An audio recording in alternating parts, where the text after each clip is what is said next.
ये देखिए जी, ये एक वेबसाइट है तंजील डॉट नेट करके।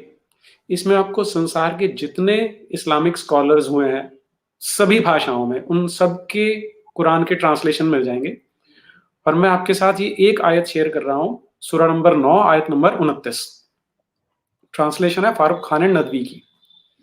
अहले किताब में से जो लोग ना तो दिल से अल्लाह ही पर ईमान रखते हैं और ना रोज़े आखिरत पर और ना अल्लाह और उसके रसूल की हराम की हुई चीज़ों को हराम समझते हैं और ना सच्चे दीन ही को इख्तियार करते हैं, उन लोगों से लड़े जाओ, यहाँ तक कि वह लोग ज़लील होकर अपने हाथ से जिज़िया दें। अब जिन लोगों को टर्मिनोलॉजी में थोड़ी-सी प्रॉब्लम है, पहले 2 वर्ड्स देख लें, अहले किताब। अहल यानी लोग, किताब सब जानते हैं कि पीपल ऑफ द बुक कहा जाता है इंग्लिश में इसे। और ये जो अगर हम कुरानिक या इस्लामिक टर्मिनोलॉजी देखें, उसमें ये ईसाइयों के लिए और यहूदियों के लिए यूज़ किया जाता है अहले किताब। किताब को मानने वाले।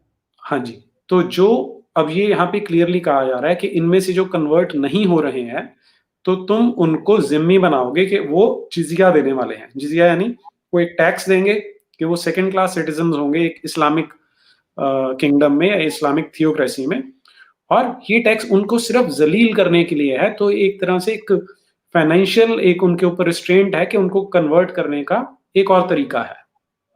अब इसमें हिंदुओं का नाम नहीं आता, मुशरिकों का नाम नहीं आता है यहाँ पर। लेकिन जब हमारे देश में मुसलमान पहुँचे हैं, तो उन्होंने यहाँ पर अपनी स्ट्रैटेजी को थोड़ा-सा चेंज कर दिया। अब अगर हम अपनी किताबें देखें कि हमारे बच्चों को ये चीज़ कैसे पेश की जाती है, तो मैं आपके साथ वो शेयर करने की ट्राई करता हूँ अभी।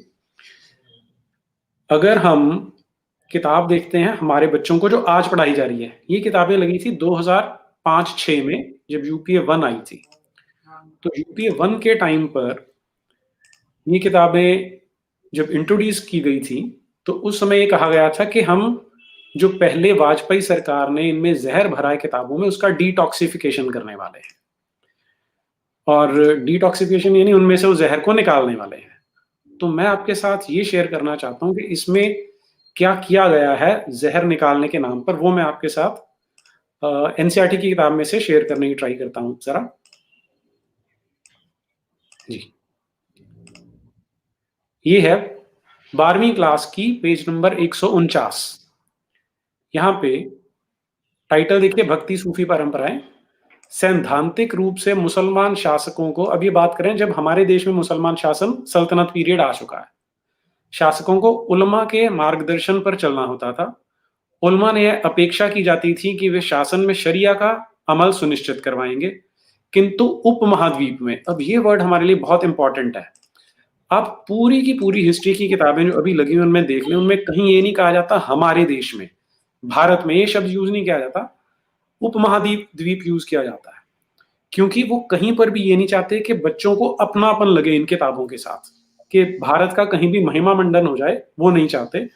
तो किस लेवल पर इन्होंने काम किया है वो आपको यहाँ पर इशारा मिलेगा, स्पेशली जो वो पुष्पेंद्र जी ने बोला कि मार्केटिंग में कितना फेल कर रहे हैं। किंतु उपमहाद्वीप में स्थिति जटिल थी, क्योंकि बड़ी जनसंख्या इस्लाम धर्म को मानने वाली नहीं थी। इस संदर्भ में जिम्मी अर्थात संरक्षित श्रेणी का प्रादुर्भाव हुआ। अब ये शब्द देखिए, संरक्षित, इन्हें साइकोलॉजी की भाषा में वर्च्यू वर्ड्स कहा जाता है कि आपने अगर किसी चीज को अच्छा या पॉजिटिव दिखाना है, तो उसके साथ आपको सकारात्मक या पॉजिटिव शब्द जोड़ने चाहिए। तो कुरान क्या कह रही है कि जलील होकर अपने हाथों से जिजिया दें, उसको कैसे सैनिटाइज किया जा रहा है, कैसे सामान्यकरण किया जा रहा है, उसका एग्जाम्पल देखिए।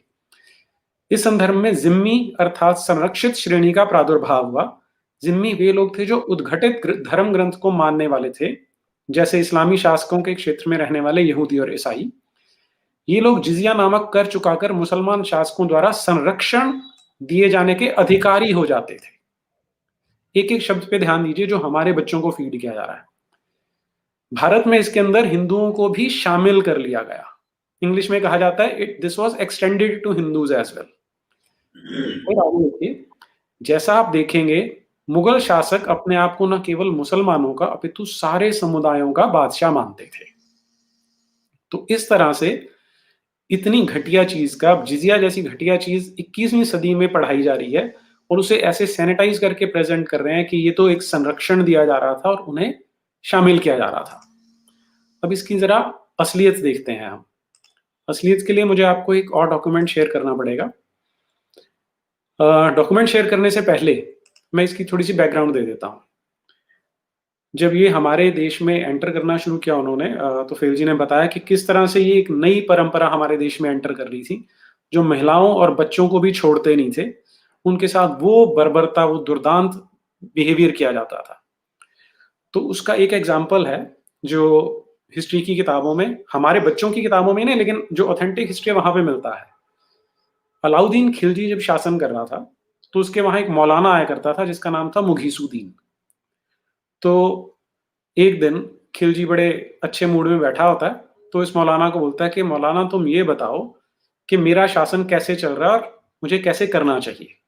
तो उसने उसमें एक पॉइंटेड क्वेश्चन पूछा कि तू मुझे ये बता कि इस्लाम के अकॉर्डिंग जो हिंदू है, ये खरज देह है या खरज गुजार है।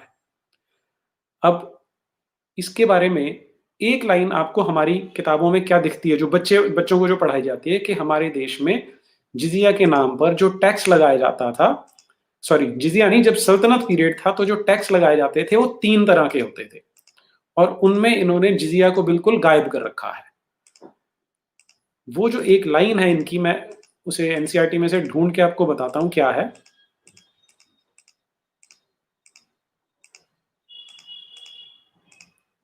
हाँ, ये है जी। There were 3 types of taxes on cultivation called kharaj and amounting to 50% of the peasants produce, on cattle and on houses. अब यहाँ पर ये 7वीं क्लास के बच्चों को पढ़ाया जा रहा है कि 3 तरह के टैक्स थे, खरज, चरी और एक जो घरों पे टैक्स लगता था। तो यहाँ पे जिजिया इन्होंने बिल्कुल गायब कर दिया, वो बच्चों को पता ही नहीं चल रहा कि जिजिया सल्तनत पीरियड में लगा था या नहीं लगा था। तो उस कॉन्टेक्स्ट में आपको ये बता रहा हूँ। तो जब इसने पूछा मुगीसुद्दीन से, मौलाना से, कि बताओ भाई अब खरज दे और खरज गुजार में क्या अंतर है। खरज दे है कि वो एक अपना टैक्स पे कर रहा है, खरज गुजार है कि वो सर्वाइव ही, उसको हम जिंदा इसलिए कंडीशन पे छोड़ रहे हैं कि वो खरज दे रहा है या जिजिया दे रहा है। तो वो बड़े गर्व से बोलता है कि अगर मैं जान की अमान पाऊं तो मैं आपको ये बताता हूं कि जो हिंदू है वो खरज गुजार है। और फिर आगे वो बताता है, इसके बारे में जो वर्डिंग है वो मैं आपको सुनाता हूं इसकी। इफ द ऑफिसर, जो जिजिया या खराज इकट्ठी करने जाता है, if the officer throws dirt into mouth of the Hindu, they must without reluctance open their mouths wide to receive it. कि अगर जो अधिकारी जा रहा है, जो मौलाना जा रहा है मांगने के लिए, वो उनका मुंह खोल के उसमें मिट्टी झोंकना चाहता है, मुंह में थूकना चाहता है, तो हिंदू को पूरी सबमिसिवनेस के साथ अपना मुंह खोलना है ताकि वो उसमें मिट्टी फेंक सके या उसमें थूक सके।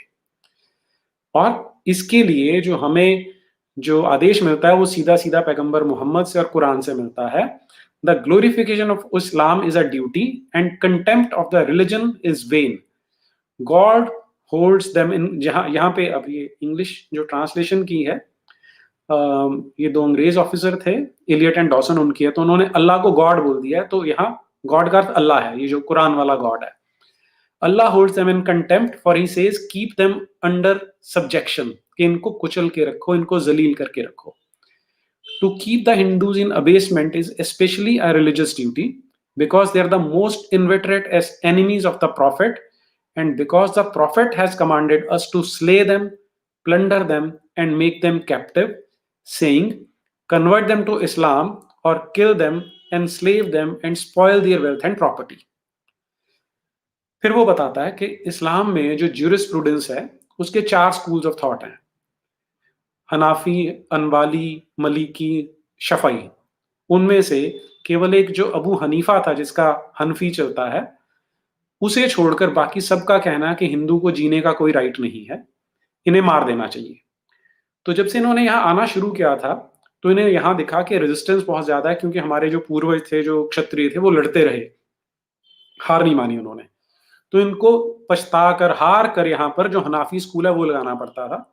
और वो कहता है कि सिर्फ हनीफा के स्कूल में कहा जाता है, हनीफा के जो ज्यूरिस्प्रूडेंस है उसमें हिंदुओं को जिजिया देकर जिंदा रहने की अनुमति है, बाकी किसी में नहीं है। तो ये एक छोटा सा एग्जाम्पल आपको बताता है कि